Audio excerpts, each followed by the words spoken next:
Okay, it looks like most people who are logging in have logged in. We will keep an eye out and admit people if we see anyone else come in. Oh, yep, see a couple more just came in, and I'll go ahead and get started. Alrighty, well, while I wait for them, scooch this over a little bit, scooch that over a little bit, and just say welcome and good evening, everyone. Thank you for joining us this evening. My name is Kathleen Podrosky, and I am with BTA's Community Outreach and Public Engagement Team. I'm going to let our interpreters repeat after me. So we'll start with Eloise.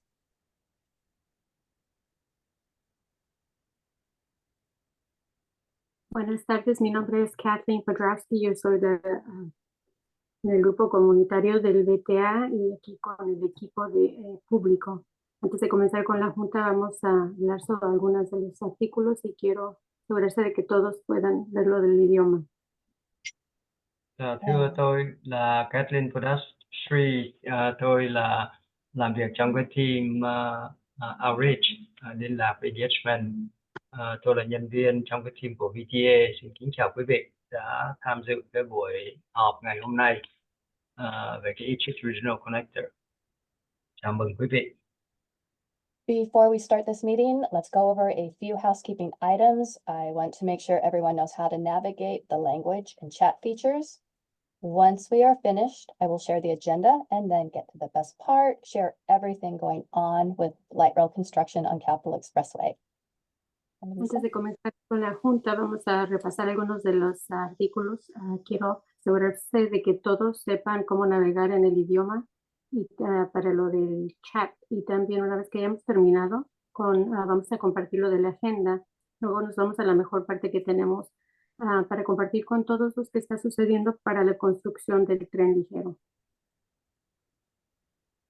Ngày hôm nay chúng tôi sẽ trình bày với quý vị một cái chương trình của BTA để nói về những cái dự án mới gần đây sắp sửa được hoàn tất để phục vụ cho cộng đồng của cư dân của San Jose và đồng bào chúng ta để có những cái phương tiện đi lại cho nó dễ dàng hơn và giúp cho cộng đồng chúng ta, cư dân ở đây được phát triển tốt đẹp hơn. Thank you. David, I'm sorry, I forgot to have you start the slides. So we're, once you do that, we just looked at slide 1 and slide 2. Awesome, thank you. So this evening we have live Spanish and Vietnamese translation available throughout the meeting. Ngày hôm nay thì có cái phần thông dịch của phần tiếng Tây Ban Nha và tiếng Việt. Đây là cái phần hướng dẫn để quý vị có thể gửi câu hỏi qua các phần trò chuyện. Nếu có những câu hỏi gì, tức là quý vị bấm vào cái phần chat ở phía dưới để hỏi những cái câu hỏi cho thuyết trình viên. When you jumped ahead of me. So let me just finish this really quick. To join the Spanish or Vietnamese channel, please click on the circle or the globe icon that is located at the bottom of your screen. And then you select the language you want. Nếu mà quý vị muốn audio. biết được tiếng Việt hay là tiếng Tây Ban Nha, quý vị bấm vào câu cầu phía dưới và lựa chọn những cái ngôn ngữ mà quý vị muốn nghe để có thể theo dõi cái phần trình bày của chúng tôi dễ dàng hơn bằng tiếng Việt hoặc là bằng tiếng Tây Ban Nha. Okay, Gwen, don't go too fast on me here. Because Eloisa needs to, so let me finish and then you can go, okay? And I want Eloisa to get in there. So if you are using a phone, click the more icon that has the 3 dots and select the language interpretation. And after Quinn finishes translating and then Eloise repeats this, I will open the language channel and then you can go into that. And you can also jump between channels throughout the meeting if you need to go back and forth. Bien, ahora para unirse o reunirse aquí en el canal de español y vietnamés, por favor, en la parte superior de la pantalla va a ver usted un icono un círculo, por favor ahí presiónelo, escoja cualquier idioma que usted quiera usar y el original lo pone por favor en silencioso. Usted, si es que está usando un teléfono, haga un clic ahí en la pantalla donde dice More donde están los 3 puntos, seleccione cuál idioma quiere ser interpretado. Luego yo abriré los canales del idioma ahora y durante esta junta usted va a poder cambiar entre un canal y el otro. Quý vị thấy trên cái hình vừa rồi có cách gửi các câu hỏi qua phần trò chuyện là chat ở dưới nó có cái chữ more đó. Quý vị click vào đó rồi lựa chọn cái ngôn ngữ của quý vị, ví dụ tiếng Việt thì lựa tiếng Việt vào đó, thì vào những cái channel đó để được, nếu mà quý cần chúng tôi phụ với quý vị về vấn đề thông dịch để có thể nắm vững được các phần thuyết trình của thuyết trình viên ngày hôm nay. Cảm ơn quý vị. Okay, I'm gonna go ahead and start the channel. Of course, now it's freezing on me. Hold on one moment, please. I don't know why it's doing Chúng this ta to bắt me. đầu phần thuyết trình và Kathleen Botraski. It just froze on me. Se acaba de congelar. I love this. This is always the wonky part. Bear with me a moment, folks. Let me try to get it one more time. I put you in there, but I love you word. English to Spanish, English to Vietnamese. We don't need to add anyone. And now it won't start. Awesome. Okay. Okay. Okay. Well, it wouldn't be a perfect meeting if we didn't have a little hiccup. Let me try again.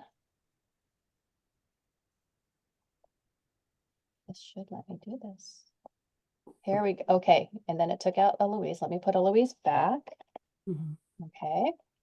Here we go. Come on, go. There it goes. Should be on. Alrighty, let's go ahead and go to the next slide. And maybe if one of my attendees could pop in there, maybe Lupita, one of my staff folks, I mean, and maybe just check to see if you can hear Eloise and Quinn in their rooms. We'll be good to go. Alrighty, and we'll go to the third slide, which you're actually, David, could you go back one slide? Thank you. All right, so we will have chat option available this evening, and if you like, type your question or comment in your language, and we will translate as needed for everyone. We will go over the items in chat when we get to the end of the presentation during the discussion portion. Okay, next slide, please. Thank you. This meeting is interactive and should be enjoyable for everyone. Please take a moment to read the note on the slide, reminding everyone to be respectful of each other. This applies to using chat as well. This meeting is being recorded. Everyone's microphones are on mute. Please use your real name. One person will speak at a time. And to raise your hand, raise your virtual hand to speak. And in general, we just want to be respectful of each other. All right, next slide. Thank you. All right, so we are joined this evening by members of the project team. Ven Prasad is our project manager. Wenlin Yang is our deputy project manager. Scott Hensler is our resident engineer. And Ken Ronzi is our VTA deputy director. And also Lupita Primbart, she is on our team with the community outreach. And in the audience tonight, we are joined by residents, businesses, transit riders, community leaders, and other VTA staff and staff representing the County of Santa Clara and City of San Jose. And I don't see, let me just double check. I don't see anybody from any of the elected offices, so I'll keep going. I'm going to share a short project overview of what we are building and some background information. After that, I will hand the meeting over to Ven Prasad. This project is busy and we have a lot of information tonight. So by the project being busy, that means there will be a lot of activities throughout the project corridor going on at the same time. This project will increase traffic and cause traffic delays. It will be noisy. Then we'll share how this project will be built and how are we managing traffic and how we are managing the impacts of the traffic and noise. We will have time for discussion and then finish with what is planned for the station art program. Oh, I'm sorry, we're not doing station art tonight. That was an old note. Sorry about that. I ask that you save your questions for the discussion portion. In the event we accidentally get too technical on a point, please raise your hand to ask. I will grab you. Otherwise, please wait till the discussion part. And remember, we will respond to the questions and or comments in the chat at that time as well. Okay, David, actually, yeah, perfect. All right, so what are we building again? We are extending VTA light rail from south of the Alum Rock Station, located on Capitol Avenue, to the Eastridge Transit Center at Eastridge Mall. It is an aerial guideway in the median of Capitol Expressway. Excuse me. It does shift traffic towards the west side of the expressway at Tully so that it ends at the Transit Plaza. It is 2.4 miles long. We are building 2 stations. One will be aerial at Story Road that is accessed by a pedestrian bridge. We will install a pedestrian bridge at Story Station. There are both stairs and elevators at the bridge, or that get you to the bridge.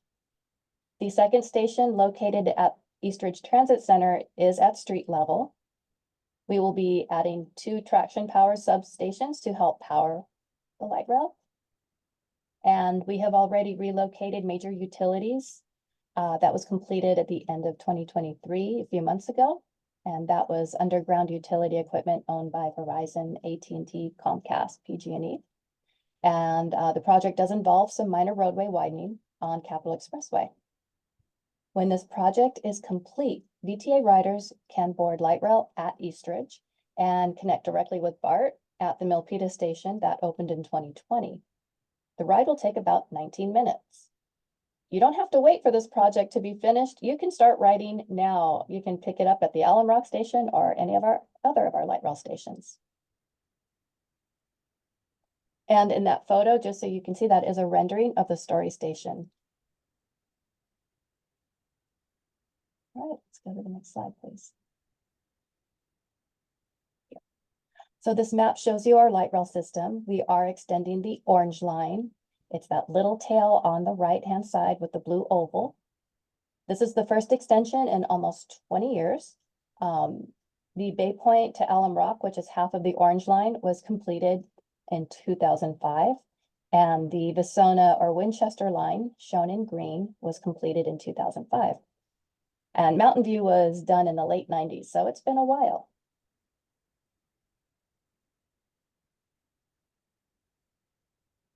Okay. This project has been divided and delivered into phases.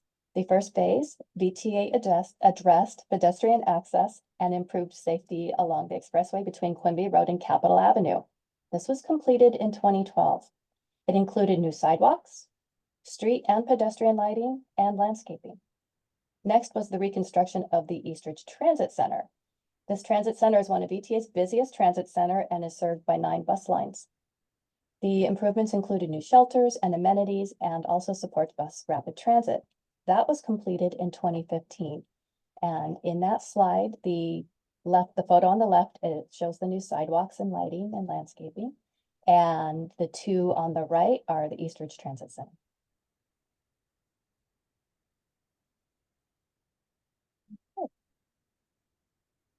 There will be station art at both stations. This rendering gives you an idea of what the Eastridge, there will be a sculpture at the Eastridge Transit Center that is on the left.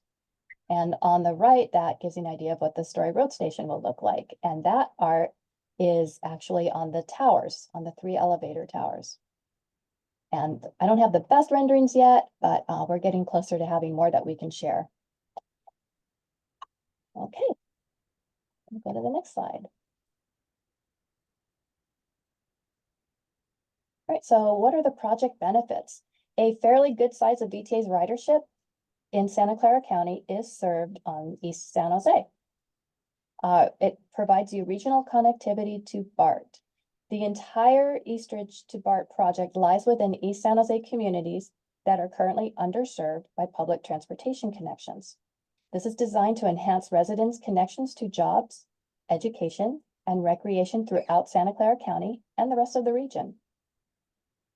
Public transit, when you take public transit, and especially an electric light rail, It is good for air quality and climate impact.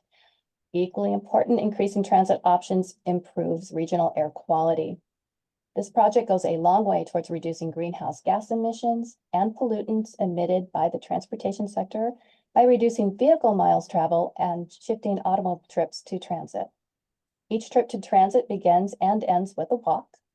Walking is a healthy habit that connects residents with their local community and improves overall health and well-being. It also supports local economic and land use goals. We are looking to the future of increased development in East San Jose. It is also known that when homes are within a reasonable distance to transit, that they have a higher value. The proximity to the Eastridge to BART regional connector makes homes in the neighboring area more attractive because of the additional transportation options. Opting for light rail at the Eastridge Transit Center reduces travel time along Capitol Expressway corridor. The journey between Eastridge Station and Alum Rock Station is projected to take 4.5 minutes on light rail, while car travel will vary from 5 to 11 minutes depending on the time of day and the direction you're going. During the morning commute, boarding light rail at Eastridge for a ride to Milpitas BART is projected to take about 17.5 minutes, which would be a contrast to up to 26 minutes if you drive by car for the same distance. And we'll go to the next slide. Thank you. This project is a almost $653 million investment in East San Jose.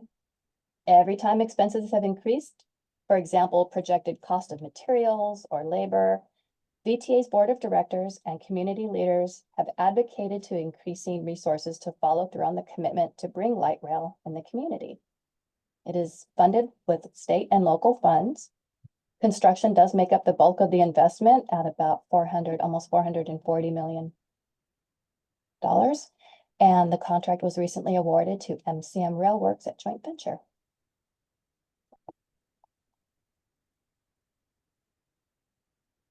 Thank you. It is extremely important to keep you informed as we progress.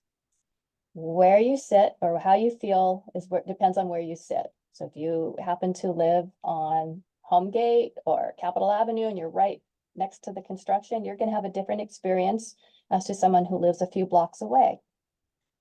This is a 4-year journey of construction, and I encourage everyone to sign up for stakeholder emails, which I will go over when we get to the last slide. Community outreach for this project is a priority, and my goal is to keep you informed on the project and maintain a dialogue with all of you on an ongoing basis. This project is large, it is busy, it is dynamic. We target outreach to the community located most adjacent to the project alignment and areas just outside the alignment. Our messages reach residents, businesses, schools, commuters, community leaders, and we inform and engage on general project information, including history, current activities. We did a whole series of utility relocation. It also includes coordinating activities that occur on or just outside a business or residential private property. We talk about the station art enhancement and future construction planning. Other things are, what we're here for tonight, what to expect, what are the expected impacts, and how we are planning to mitigate to as much as practical and still progress on the project. We use mailed newsletters. We email them. Our newsletters highlight general updates, project information, milestones, events. We mail them. We send them out on Nextdoor. We hand them out at businesses. We bring them to libraries. We bring them to events that we are at. We also do construction notices, and those are, what are we doing? When are we doing it? Where are we doing it? We translate all of our documents into Spanish, Vietnamese, Chinese, and Tagalog. And our Nextdoor posts reach the neighborhoods that are in the area and also outside the mailing area. We do blogs and articles on BTA's webpage, bta.org, and they're all linked to the project page and shared on social media. We have a fairly robust social media campaign going on right now. And we also share all of this project information and consult with our Eastridge to BART Regional Connector Policy Advisory Board. And we share that, and then they also share information with constituents. Our Policy Advisory Board is made up currently of Supervisor Arenas and Council members Ortiz and Candelas. We also have partner posts. For example, the Tully Road Eastridge Business Association will share posts. We've had in the past, Mexican Heritage Plaza has also shared posts. So we try to make sure you get it in multiple ways. We do presentations to neighborhoods and schools. We attend events like the back to school nights, coffee with the principal, and community events like National Night Out, Viva Parks. And we just participated in last weekend Cinco de Mayo at Emma Prush Park. And soon we will be at the 4th of July celebration at Cunningham Park. So you can always come and just talk to us when we're there. We like to attend the neighborhood association meetings, and we don't always have to be there to present. We can attend to listen to hear what's going on. We also do door-to-door outreach. So we are part of the community, and I don't have an exact date, but soon we will have an outreach field office open on South Capitol Avenue, and that is located at almost the corner of Capitol Expressway and Story.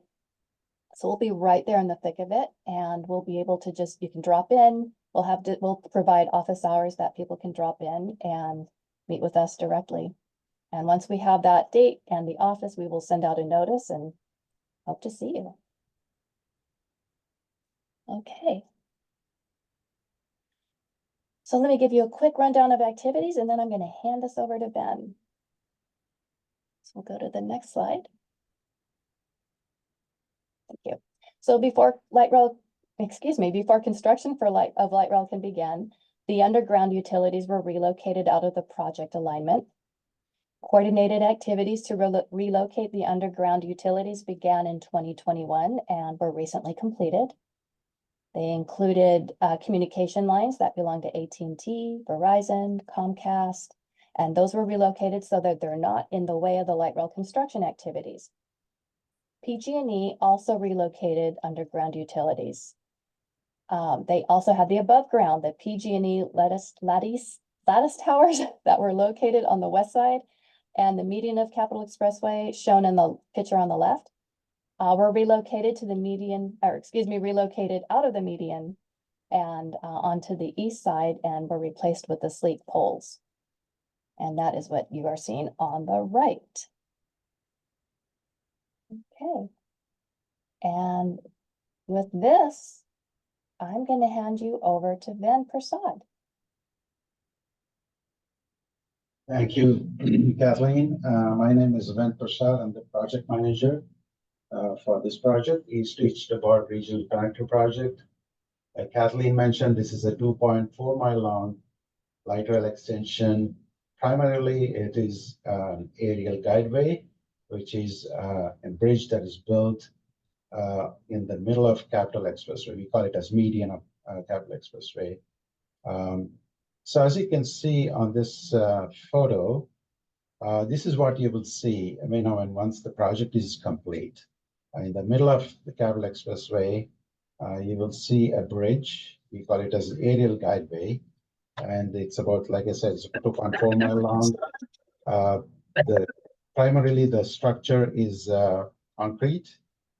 The first thing we do is, a foundation. I'm not going to go into too much of technical. I just want to give a brief, overview of what we are building here, right? So what you see on the left side is the concrete bridge, and then it's got the foundation, it's got the columns, and on the top is where you will see the tracks. And once the bridge is built, we build the tracks, and then we also install all those electrical poles that you see on the picture, both on the left and the right pictures. And then that's we call it as electrification.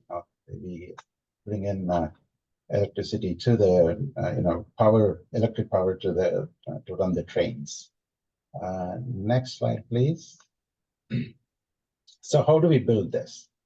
Like as in the previous photo, you saw for us to build this in the middle of Capital Expressway, we have to widen the road. So which means that we are moving those existing lanes outwards so that we have room in the middle so that we can build this, structure.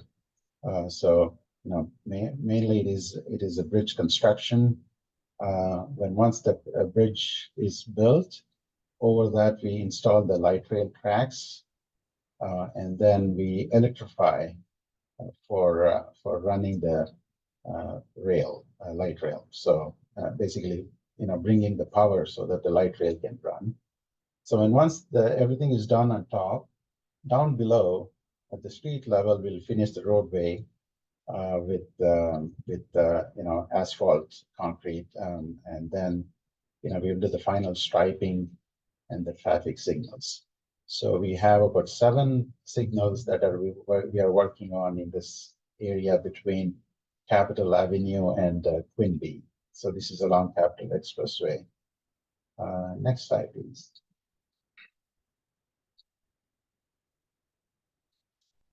So these are some of the photos from previous projects.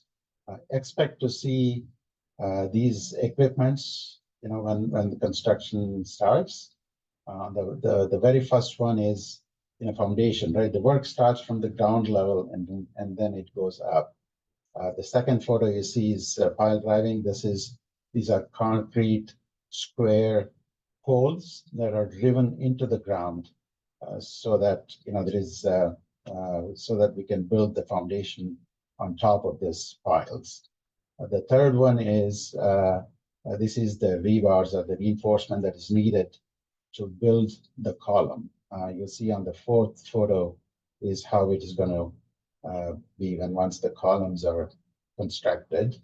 The fifth one is once we have all the columns, in between the columns, we have to build this wooden structure. We call it as false work. This is basically supporting temporarily so that we can build the bridge. And the next photo you see as the bridge steel and concrete is, once this false work is ready, we have to place the rebars, the reinforcement for the bridge. And then, we'll have many concrete trucks along the expressway. And then we have a pump which pumps the concrete up to the higher level. So that's the photo you see here on the second row. Once the bridge, the one photo down below is when bridge is complete. It's a concrete bridge, like as mentioned, and then once it's done, then we will install the tracks and also install the poles and electrification. We call it for powering the light rail. Next slide, please. So here's a construction sequence as to how we are going to be building this bridge. First, we are going to build those red dots are the foundations. It's ground up, correct? We're constructing from ground up. So the foundation is the first order of work that's going to be happening.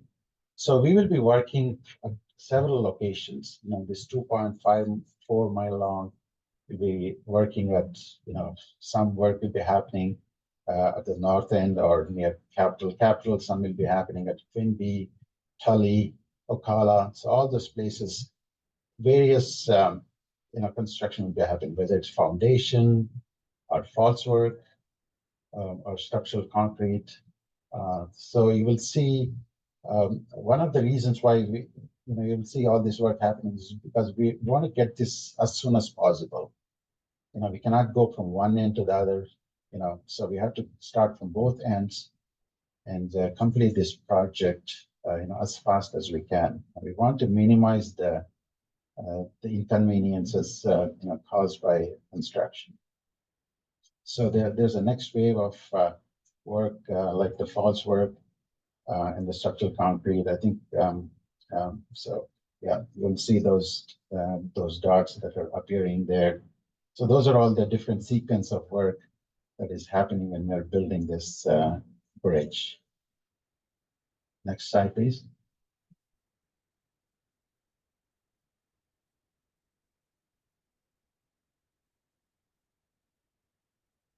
So David, you can switch to the next slide.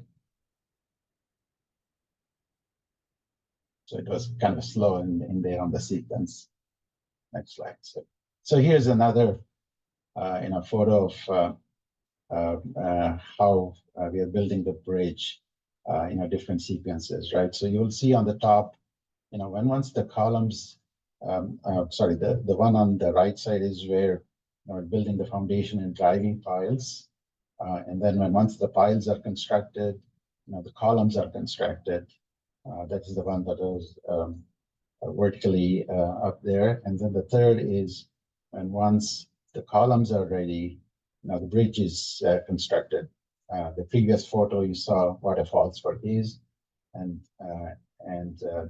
then the fourth one is once the bridge is ready, we will install the tracks and then the electrification of the whole system. Next slide, please.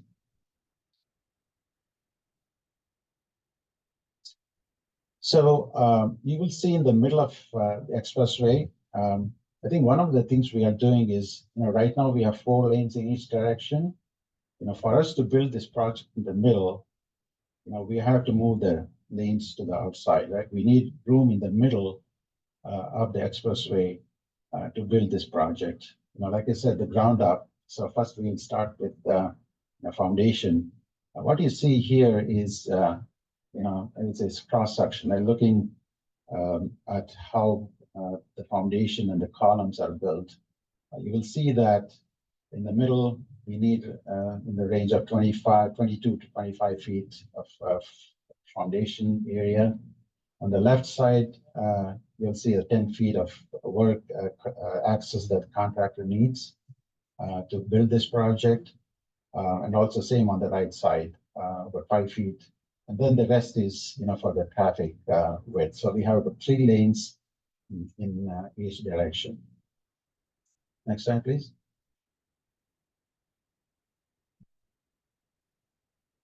So here's another cross section. And once the falsework is built, like on the left side, you will see a photo of one of the projects that we built. If you may have seen the light rail, bridge that we built about 20 years ago along Great Mall Parkway.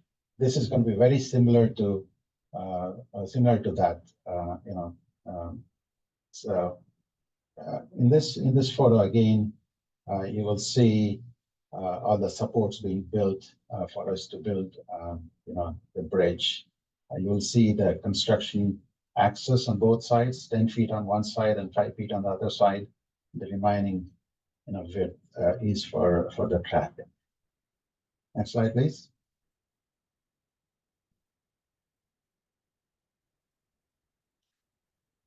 So like I mentioned earlier, so we will be pouring concrete or pumping concrete up to the higher level, right? So what you see here is once we are ready to pour concrete, we will need about 21, 22 feet for the concrete pumps to set up, and then we have to pump it up to the higher level. So this is one of the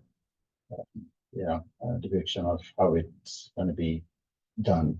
So you will see that expect the lane closures, when this kind of work is happening, because we have to close the lanes, not all the lanes. We always will have lanes open during this operation. We just, we'll be closing one lane during off-peak hours.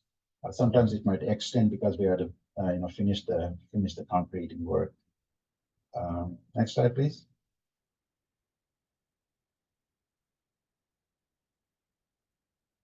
So let's talk about traffic. We are reducing this from 4 lanes to 3 lanes so that we have room in the middle for us to construct. Next slide.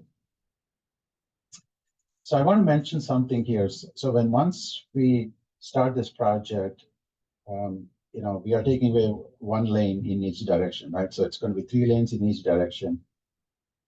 And once the project is built, you will see changes on the expressway.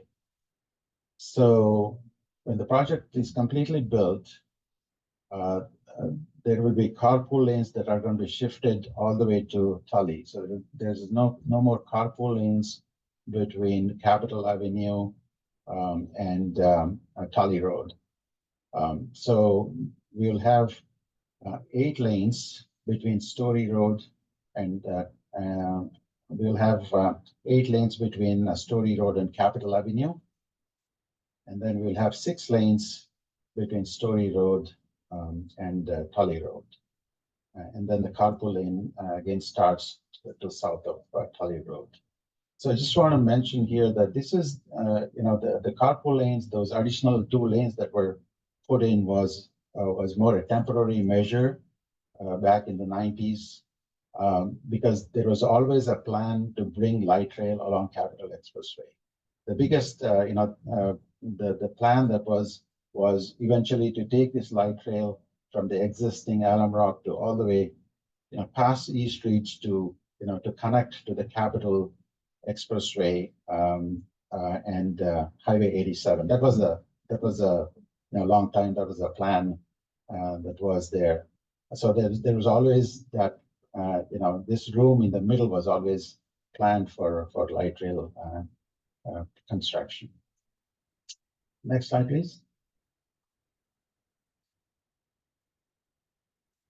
So during construction, so we have to manage the existing lanes, right? We'll have 3 lanes in each direction, and we understand the traffic is going to be very, heavy there along this. It's a heavily traveled expressway.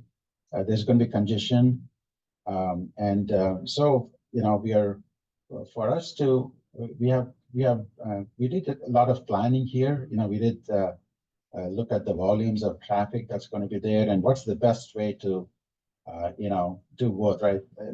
Still have the traffic go through the construction area and at the same time, build this project, right? So during construction, we will have 3 lanes each way.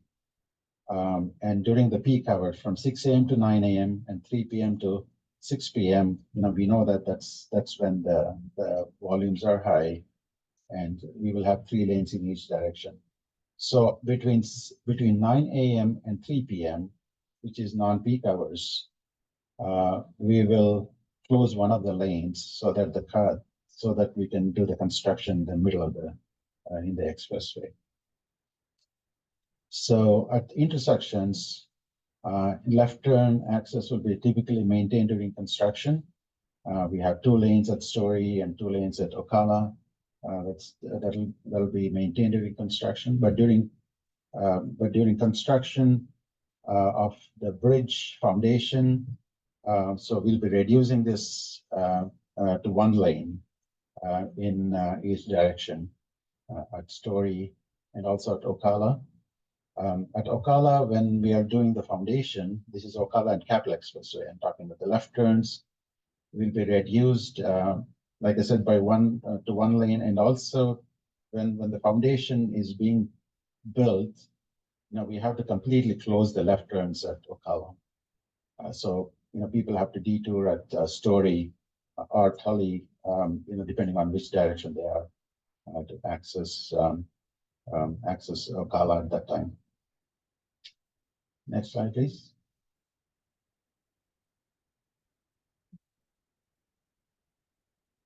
So during construction, the driveways for the businesses will be maintained throughout the construction. We will not be closing the 2 driveways at any time during construction. We will always have 1 driveway open for,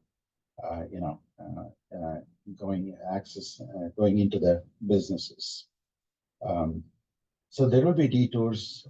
This project has, as you can see from the photos that I previously presented, there's false work. There's a lot of work that's going to be happening, and we have to close the expressway or the cross streets at the intersections because of safety, right? Because we will have heavy equipment, we have materials that's going to be installed or brought in. So we have to close the street and the intersections at certain time. And it's mainly, it's going to be at night. First of all, it's going to be off-peak hours, and the closures will be at night. So when we close the expressway or at the intersections, we will have detours. We will have the detour signs and everything put in, making sure people are people have the right directions to go in the detours. So next slide, please.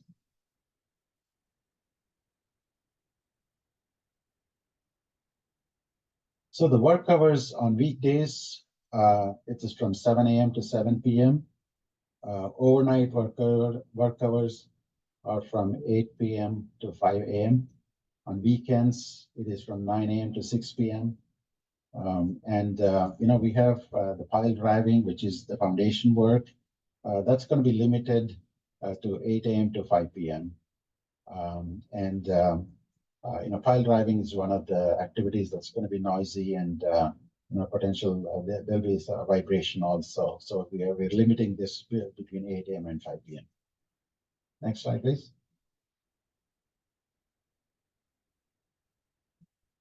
So these are the examples when we have to close the road. On the left side, you will see it's placing false work over expressway. So this is in the when we're transitioning from middle of median capital expressway to the west side. The alignment goes in front of the airport and then comes down to the street level at Eastridge Mall. So this is one of the time when we have to close the expressway for safety. And this is when we will be detouring traffic. So on the right side is another example at Story and Capital Expressway when we have to place the false work for bridge construction. So that's the time when we will be detouring the traffic. The third one is there is a pedestrian overcrossing. The pedestrian overcrossing, the Story Road is an elevated station, right? So for people to take the platform to go to the platform, light rail platform, they have to take either the stairs or an elevator. And then from the pedestrian overcrossing, this is a double arch blue colored bridge you see here in the bottom photo. So we have to close the expressway when this construction happens. So we'll be detouring. We'll have all the signs and everything placed in, so that people know where to go on the detours. Next slide, please. Here's an example of detours. We have many detours on this project. This is just giving you an example as to how the detours are done. For example, in this case, we are closing near Story Road and Capital Expressway. This is for pedestrian bridge, the double arch bridge that I showed you in the previous slide. So you will see those arrows. The red arrows show how the traffic will be detoured. Primarily, it's detoured to the main streets there, like King Road on one side, on the west side, and White Road on the east side. So we will have, during construction, we will have these signs to guide, motorists to take these detours. Next slide, please.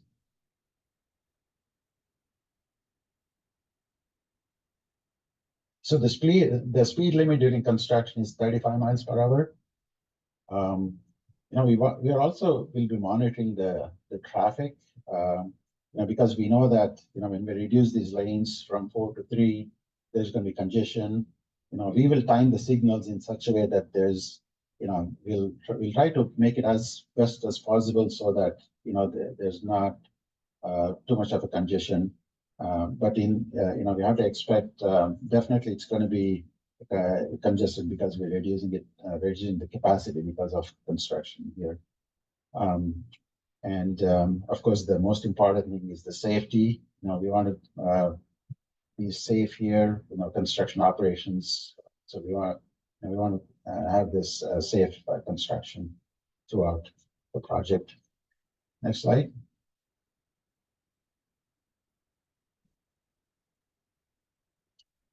So during construction, expect noise and vibration.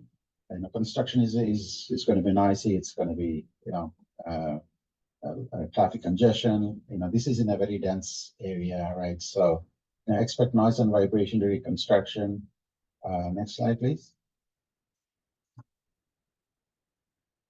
So primarily, the noise and vibration is from the foundation work.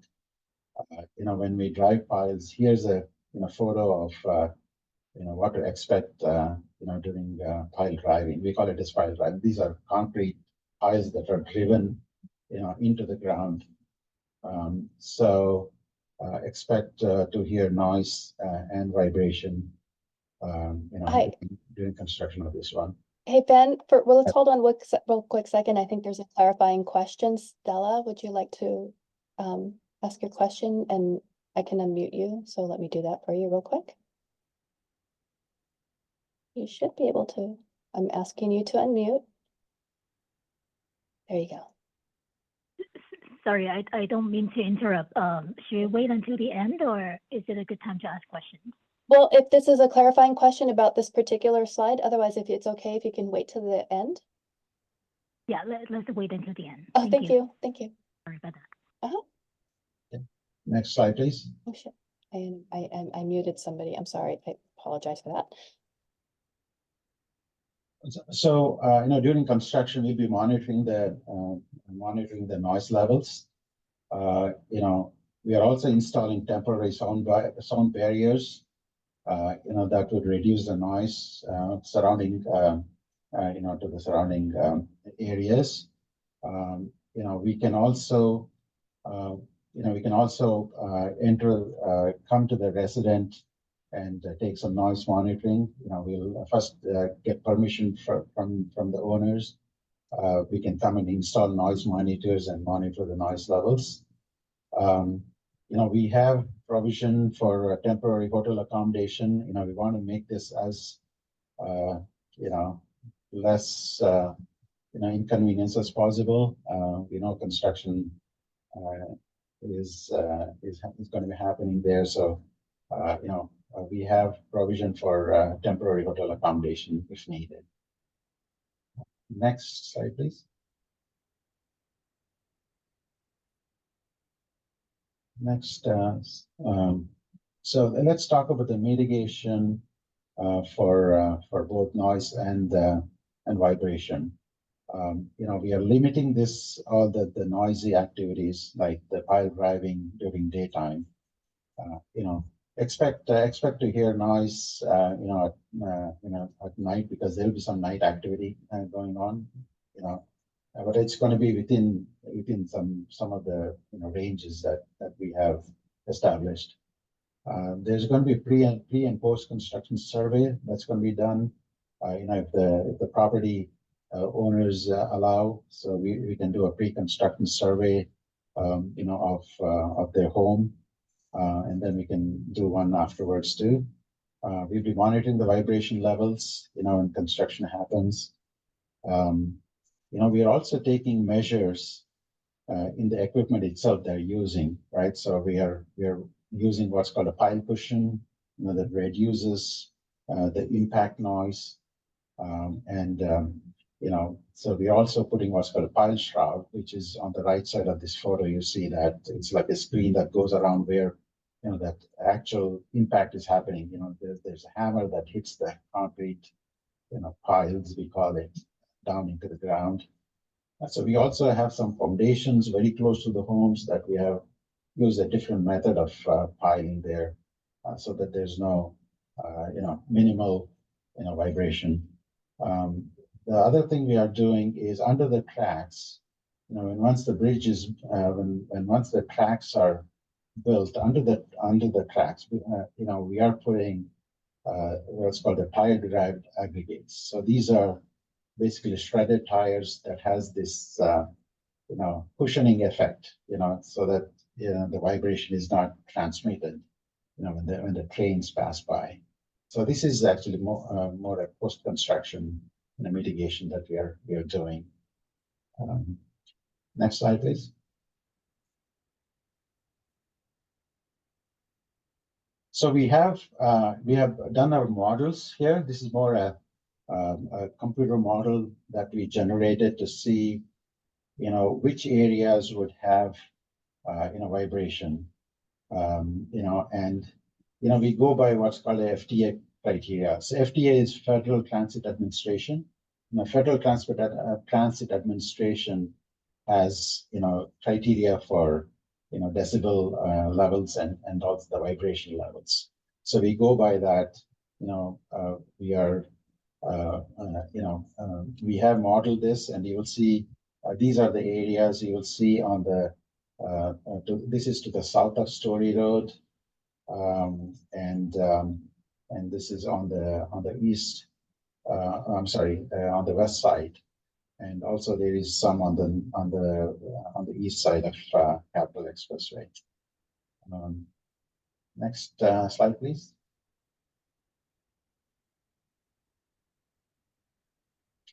So here is another area where we expect a vibration during construction.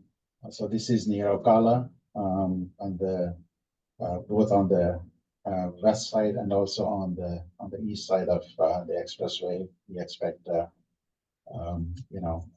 vibration and noise in this area. So we have identified 55 homes, that fall within this FTA criteria for monitoring. The vibration,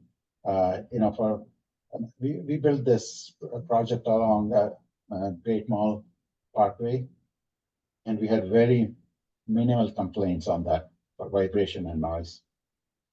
And, there is a potential for, vibration that is that's going to exceed the criteria, but, we think it's in a very, small range of, vibration is what we expect on this project. Next slide, please.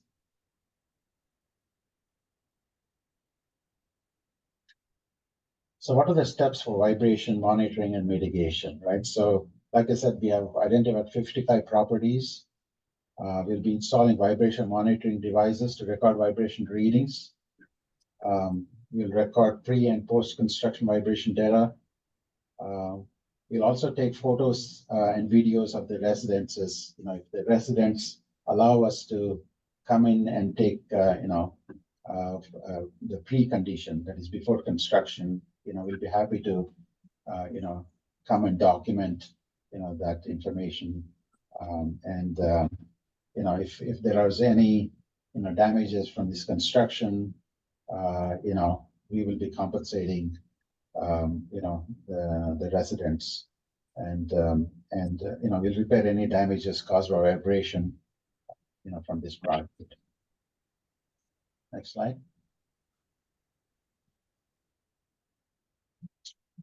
So we'll be happy to take any question and answer at this time. Thank you, Ben. Let's, Stella, I think this is a great time. Come on over. I think you're still unmuted. Nope, you're not. Let me fix it. Let's see, I'm pressing the ask to admit. There you go. Hi. Yeah, so this is Stella. First of all, appreciate the city invest in transportation that like a kind of to support the future growth in the nearby district. I just want to ask, in terms of the planning, how much consideration we have done to try to have this expansion building underground rather than above the ground. I see, like the cost might be a little bit more to do that, but I see benefits from noise control during the construction project and after. It also provides more lanes for, like to prepare for future growth so that we can be, future proof. Considering there's a lot of developments of residential properties going to be in the area. The other thing is also probably more safe and beautified San Jose when things are just happening underground rather than above. Lastly, during this project, if we can consider to improve some smart traffic light so that it can synchronize a little better to reduce the traffic and keep things flowing. Like an example of that is if you have been to a city of Irvine, Irvine is efficient, very efficient in terms of the traffic light. It adjusts based on the traffic during a specific time on the road. That would be really appreciated.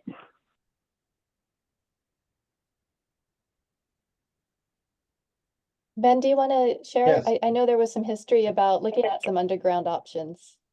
Sure. Yeah, great question.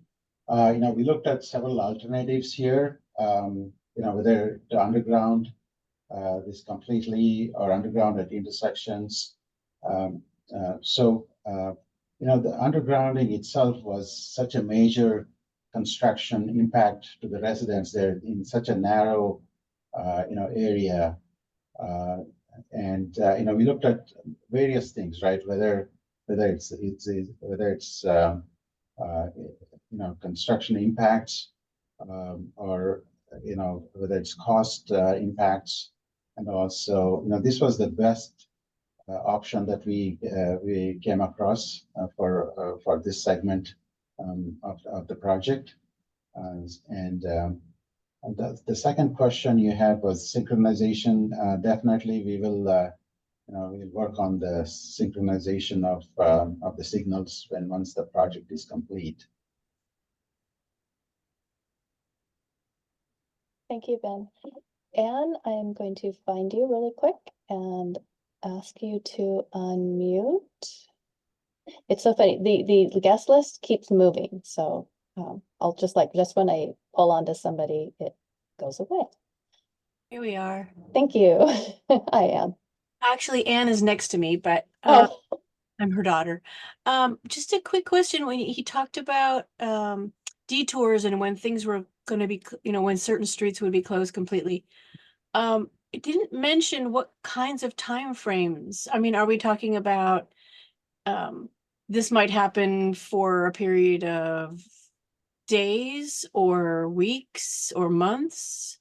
So when we're just talking about individual detours, if you're going to close someplace, are we closing them for, like I said, like for a day or two or a week, or does it vary? I mean, is there going to be a time when we're going to have to deal with having to reroute? Because we live east of Capitol, not too far from Ocala, and that's a big reroute. So we're just wondering, like, if there's going to be any time when it's going to take months before you open it up again, or weeks or days. Yeah, no, very good question. There are different kinds of detours. Let's say if we close the Capitol Expressway completely, and those are going to be happening in the middle of the night or late night. Yeah, I work on swing shift, so that's also another concern. Okay. So Ben, maybe a little more description. When you say we're closing Capitol Expressway, all of it, you don't mean from Quimby to Capitol Avenue. Yeah, that's correct. Yeah. You mean at an intersection? They're just at the intersection, correct. And one intersection at any given time. So, correct. So if we close, one of the intersections, there'll be detours. It could be, closing the intersection at Ocala or intersection at Story. So there'll be detours done. Like I said, complete closure of any street will happen only at, late hours. And again, it's an intersection closure or a section of the street, not a full closure of the whole expressway. When BART was doing their construction in Milpitas and North San Jose, there were times when there were areas that were completely closed for months. Right. So I'm just kind of wondering if we're talking about, okay, we're going to close this thing and maybe it'll be closed for a couple of days because we have to move a lot of big things around, or or overnight, but is there going to be any time when there will be areas that are completely closed for weeks or months? Yeah, not at these intersections. Like I mentioned, this is all, maybe 6, 8 hours, 10 hours maximum closure of the intersections. But we do have, the left turn lanes at Ocala being completely closed.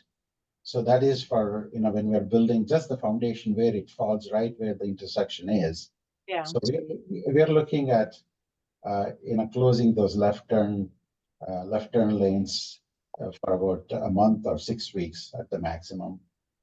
So the detour for that would be, let's say if someone is on the northbound direction on Capital Expressway, they have to make a U-turn at Story, and then go back to Ocala. Or let's say if they're on the southbound, so they have to. I think the southbound will not be. If they're on southbound, if they have to make left going east on Ocala, so they have to, take Story and then, go from there to Ocala. Yeah, and I get it. I just wondered whether they were going to do any of those things like with the, and that was one of the things about the BART was because it was underground, there were areas where they just completely closed a particular zone for, like I said, months. Even I think one point there was one that was more than a year. So I was hoping that we weren't going to see that. No, Nice. and that's a great, I really appreciate that question because that helps us, maybe reword how we are describing something, but those closures will be mostly overnight, with the exception of the left turn lanes when they're working on the foundation, that will be the longer time. But the intersection closures, those will be overnight. And I know you just said you work the swing shift, and the detours we provide, those are suggested detours. I know folks that, if you live in a neighborhood, you're like, yeah, that's a good detour, but I know a better way. Yeah. So, I'm like, totally get that. like if I can't go down Ocala, I could go down Cunningham. I don't think I need to go all the way to Tully unless they're closing Cunningham too. We should not be doing that. Yeah. No, Okay. Has a left turn, so. Yeah, we won't close any at any given time. We won't be closing 2 intersection left turns. Thank you. I appreciate that information. Thank you. I'm gonna ask Ad to unmute. Yep. I think I'm, oh, Hello, good afternoon. Hi, Ad. Yeah, hi. My question was for the sound and vibration for FTA criteria. Is this information going to be available while the development is in progress? Yes. And also, if our home falls under the severe category, will somebody be contacting us for additional sound and vibration options or accommodations? Yes, we will. So we can take your information. So Kathleen, if there is a way to, get the information, I am going to put a message in here right now. I'm just going to put in my email address. And you can email me directly. You can send your address so you don't have to share it with everybody here. Okay, thank you. I Thank appreciate you, that. Ad. And I don't see any questions right now, so I'm going to just share with you. We shared so much information tonight, and I know it's a lot, and this might actually make you leave and think about questions that come up later. So, and we'll go to a slide that has our contact information. But I want to share that we're doing this meeting again tomorrow evening in Spanish. And we're doing it Saturday in person. And I understand that on Saturday, there's also a neighborhood, another event going on in the neighborhood in the Welch Park area. So I know it won't be convenient for everybody, but we're also doing another meeting next week on the 15th with Council Member Candelas and Peter Ortiz. And I'm gonna, and then after I do this, I'll come back to Kyle. I want to bring Jonathan from Council Member Candelas's, and I don't know if I have to unmute you, if you can do it yourself, but I'm going to go ahead and unmute you and you can say a few words. Oh, thank you so much. Well, I mean, you folks have all said the most important stuff, which is what we're here for tonight. And this is a really big project. I think we all know how long it's been for this project to become a reality. And so if any folks want to stay involved, you know, we're the Councilmember Candela, as well as Councilmember Ortiz and our other partners in the county and other offices, we're continuing this conversation. So please do stay involved. As the project goes on, there will be new questions. So consider your elected officials an asset. Contact us. Create those channels of communication so that if something does come up, we can have as timely a response as possible for you on what the response can be. Thank you so much. And yes, the meeting is May 15th for in person at Most Holy Trinity for those who might not be able to make the other in-person meeting on Saturday, and just in general to have an opportunity to engage with a different group of neighbors or stakeholders, whatever combination may take place that day. Perfect. Thank you, Jonathan. And Kyle, let's get to your question. Once I find you, I don't know why I have to ask people to unmute. It's like, it's such a funny little feature Zoom has. There you are. Okay, Kyle. I have made that open So I for just you. have a couple of questions, if that's okay. One of them is that Absolutely. you mentioned that there would be the roadway would be permanently reduced to 6 lanes between Story and Toley Road, right? Although it's still going to be 8 lanes just to the north and south of that. Just help me understand. That is correct. Is that going to cause issues with like bottlenecking though, as in like there will be a lot of traffic in that section, but not before or after it? Say it again. Would there be an issue with bottlenecking, as in traffic in that section, but no traffic before and after where the road is wider? Yeah. So, Kyle, what's happening at Story is, you know, one of the lane drops into left turn pockets. You know, we have left turns, 2 left turns at Story. Let's say if someone is going southbound towards, you know, Eastridge. So 2 lanes, you know, is going to go left and then one to the right. So one of the things that we'll be working on, you know, this is where I think, you know, signal timing helps. You know, so we'll have to work closely with the county on this one once the project is done. And you know, the county is going to you know, take over the operations of the lanes. But I think with you know, with the signal timing adjustments, we think that it's going to be you know, it's not going to be obviously, you know, the 4 lane you know, like before. But I think with signal timing adjustments, there should be you know, smooth flow. Okay. Other question I had was, so you mentioned also that, or I forgot who it was that mentioned this, that this is the first extension to the VTA light rail system since I think 2005, right? Do you have any Correct. other? Do you have any other like extensions currently in the works or planning? Like, you know, Stevens Creek Boulevard, for example, that comes up as a really good option. So I was wondering, like, are you currently studying anything else at this time? Not for light rail extension. So we are not studying anything for light rail extension along Stevens Creek. We did have a bus rapid transit project, and I don't think it has been completely put on a shelf, but it has been on hold. And I'm not sure what the status is, but I can certainly look up that one and get back to you if you'd like.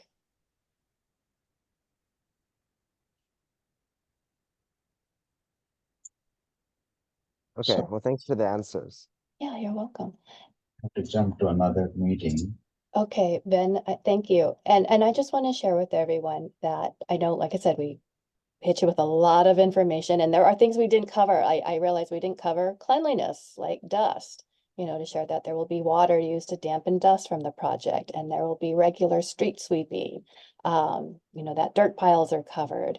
You know, as we put K-rail and construction signs out, it gets graffitied, and you know, we're certainly going to try to make sure we keep combing that area. But if you see graffiti and you're like, hey, this looks ugly in my neighborhood, feel free to call it in and we'll make sure that gets cleaned up and clean it up again and again if we have to. It'll be okay.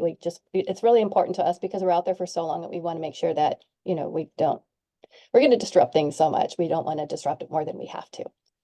The other thing I want to say is, you know, invite us to your neighborhood association or HOA meeting. And if you're just really interested in, you know, traffic control, or you want to talk about, you know, vibration, we can focus a presentation for you like that and really go more into the, you know, if you want to get into the nitty gritty details, we can go there. You just need to give us an email, send us a call or an email, and we'll certainly come out. We love doing that. And then we can even be a regular person, you know, come to every meeting and give you an update. Last month, this is what we worked on. Next month, this is what to expect. It's a great way to communicate. And of course, if you have any fun neighborhood events that you have people tabling, we love to be there.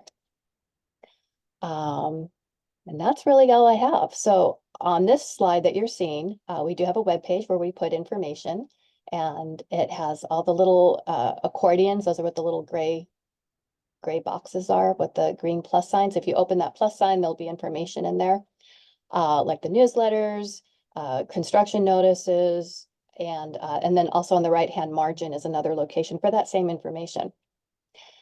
We do emails regularly, and if you sign up, and how you sign up to get an email is you go to that webpage at vta.org, Eastridge to BART, one word. If you're on your phone, that image on the right that says view all articles, and then it says subscribe to updates with that yellow envelope. I'm sorry, blue envelope. I do know my colors. You would just add your email address and you'll get a confirmation. Do you want to be on this? And actually, if you go to the next slide, David, it will show you, thank you so much. I would sign up for this project email list and also the Eastridge to BART Policy Advisory Board email list. The advisory board meets every quarter, and that's the group of elected officials that we work closely with to, you know, work on project updates and report back on. So that's another way to get information. And that just means you want my emails. Otherwise, you get it on Nextdoor, and if you check your Nextdoor email, you get it. Also, if you get that newsletter in the mail or the construction notice in the mail, you know, please read it, okay? And that's all I have. I just want to thank you all so much for spending your time with us this evening. Again, we'll do this again tomorrow in Spanish, and then Saturday, and again next Tuesday. So we'll just keep honing this in. And that's all I have today. Oh, my camera switched. I didn't realize. So sorry. Okay. And anything else? Going once, going twice. Y'all have a good evening. Thank you so much. Bye-bye.